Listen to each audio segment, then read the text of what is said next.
శ్రీ గురుభ్యో నమః. నేను మీ ప్రసాద్. మీరు చూస్తున్నారు ప్రసాద్ ఆస్ట్రాలజీ యూట్యూబ్ ఛానల్. ఈ వీడియోలో మనము శ్రీ విశ్వావసునామ సంవత్సరంలో ద్వాదశ రాశి ఫలితాల్లో భాగంగా సింహరాశి ఫలితాన్ని ఇప్పుడు మనం చూద్దాం. సింహరాశి, ఈ సింహరాశి వారికి ఆదాయం 11, వ్యయం కూడా 11, రాజపూజ్యం 3, అవమానం 6. ఇక ఈ రాశి వారికి గురువు ముఖ్యంగా ఉగాది నుండి 14 మే వరకు కూడా 10వ స్థానంలో సాధారణ శుభుడై ఉంటాడనమాట. అందువల్ల కుటుంబ పరిస్థితులు సంతృప్తికరంగా ఉంటాయి. ఆకస్మిక ధన నష్టం కలిగే అవకాశం ఉంటుంది. వృధా ప్రయత్నాలు ఎక్కువగా చేస్తారు. బంధుమిత్రులతో కలహించుకోకుండా జాగ్రత్తగా ఉండటం మంచిది. వృత్తి ఉద్యోగ రంగాల్లో సహనం వహించడం తప్పదు. అయితే 15 మే 2025 నుండి 19 అక్టోబర్ వరకు, అలాగే 6 డిసెంబర్ నుండి సంవత్సరాంతం వరకు కూడా ఈ రాశి వారికి గురువు 11వ స్థానంలో శుభుడై ఉంటాడనమాట. అందువల్ల వీళ్ళు అన్ని రంగాల్లో విజయాన్ని సాధిస్తారు. అన్నిటా సౌఖ్యాన్ని పొందుతారు. శత్రుబాధలు ఉండవు. శుభవార్తలు వింటారు. గౌరవ మర్యాదలు అధికంగా ఉంటాయి. అద్భుత శక్తి సామర్థ్యాలు పొందగలుగుతారు. కుటుంబంలో అభివృద్ధితో పాటు ఆకస్మిక ధనలాభం కూడా ఉంటుందన్నమాట వీళ్ళకు. అయితే 19 అక్టోబర్ నుండి 5 డిసెంబర్ వరకు కూడా ఈ గురువు 12వ స్థానంలో సంచారం చేస్తాడనమాట. అందువల్ల వీళ్ళకు రుణ ప్రయత్నాలు తొందరగా ఫలిస్తాయి. స్థాన చలన సూచనలు ఉంటాయి. ముఖ్యంగా శుభకార్యాల మూలంగా ధనం ఎక్కువగా ఖర్చు అయ్యే అవకాశం ఉంటుంది. ప్రయాణాలు ఎక్కువగా చేస్తారు. ఈ సమయంలో వీళ్ళు అనారోగ్య సమస్యలు ఏర్పడకుండా చూసుకోవడం, జాగ్రత్తగా ఉండటం చాలా మంచిదన్నమాట. ఇవి గురువు ఫలితాలు.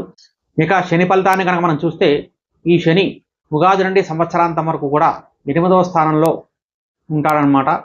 ఇది అష్టమ శని. అందువల్ల ప్రయత్న కార్యక్రమాల్లో ఆటంకాలు ఎదురవుతాయి. బంధుమిత్రులతో జాగ్రత్తగా మెలగాలి. ఆకస్మిక కలహాలు ఏర్పడే అవకాశం ఉంటుంది.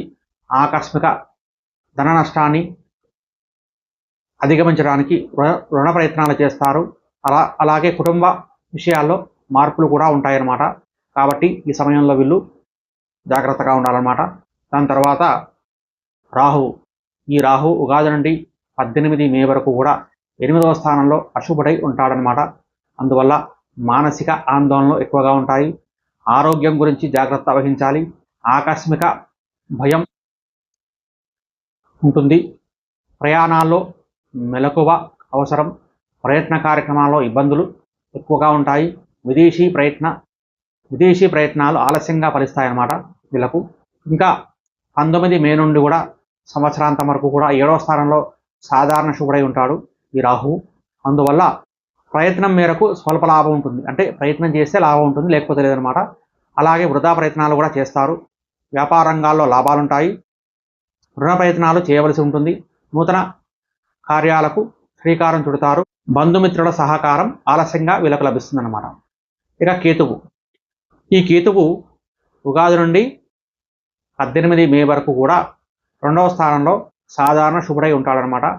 అందువల్ల కుటుంబ పరిస్థితులు సంతృప్తికరంగా ఉంటాయి. ఆకస్మిక ధనలాభంతో రుణ బాధలు తొలగిపోతాయి. సమాజంలో మంచి పేరు సంపాదిస్తారు. ఇతరులు మిమ్మల్ని ఆదర్శంగా తీసుకుంటారనమాట. అలాగే స్త్రీలను, బంధువులను, మిత్రులను కూడా వీళ్ళు కలుస్తారు. అయితే 19 మే నుండి సంవత్సరాంతం వరకు కూడా 1వ స్థానంలో సాధారణ శుభుడై ఉండటం వల్ల ఆరోగ్యం గురించి జాగ్రత్త వహించడం చాలా మంచిది. ఆధ్యాత్మిక కార్యక్రమాల్లో పాల్గొనడం చాలా మంచిది. విదేశీయాన ప్రయత్నాలకు మార్గం సుగమం అవుతుంది. కుటుంబ కలహాలకు దూరంగా ఉండటం మంచిది. అలాగే సహనం అన్ని విధాల శ్రేయస్కరం. డబ్బు పొదుపుగా వాడడం చాలా మంచిది. కావున ముఖ్యంగా చెప్పాలంటే ఈ రాశి వారికి అటు శని, ఇటు గురువు, కేతువు కూడా అంత అనుకూలంగా లేరన్నమాట. అందువల్ల వీటికి జపము, దానము, ఆపదుద్ధారక స్తోత్రము, కనకదార స్తోత్రము, ఇలా ఈ స్తోత్రాలు పారాయణం చేసుకొని ఈ గ్రహాల గనక జప, హోమ, పూజ క్రతువులు గనక చేసుకుంటే చాలా మంచిది. ఇది ఈ విశ్వావసునామ సంవత్సరంలో సింహరాశి యొక్క ఫలితాలు. ఈ వీడియో కనుక మీకు నచ్చితే లైక్ చేయండి, షేర్ చేయండి. అలాగే మన ఈ ఛానల్ని సబ్స్క్రైబ్ చేసుకోకపోతే సబ్స్క్రైబ్ చేసుకోండి. గోబ్రాహ్మణేభ్యః శుభమస్తు నిత్యం. లోకా సమస్తా సుఖినో భవంతు. స్వస్తి.